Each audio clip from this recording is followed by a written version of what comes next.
Maður til hamingju með leikmaður ársins í fyrstdeild kvenna. Leikmaður ársins og uppeldisfélagi fer upp í þannig séð í fyrsta skipti. Já.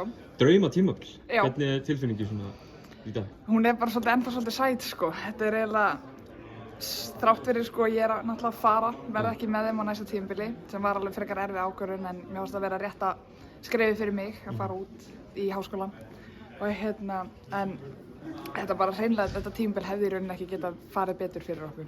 Við endum tímabil á 11 sigrum í röð, endum með góðum titli, eitthvað sem er búið að vera markmið hjá okkur núna í 4 ár, okkur hjá mér persónulega í 2 ár eftir ég kom aftur til Hamar Þórs, þannig að þetta er bara enda þetta svona, það bara gæti hreinlega ekki verið betra sko. Svolítið leiðilegt að fá ekki taka þátt í næsta sviði. Jú, klárlega, maður er búinn að vera að vinna hart að sér, leggja allt á sig og fá að vera með liðinu, þurfa að þola pappa í heil tímabil hérna.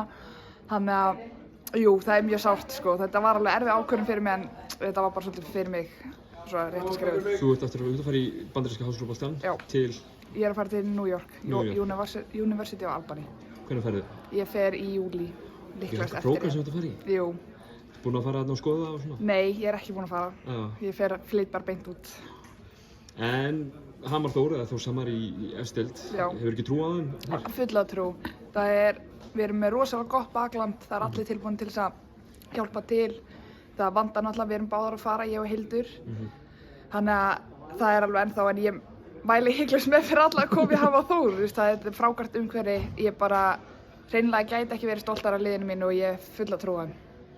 Kærar þakkir Emma og gangi þér vel vestanhafs. Takk fyrir.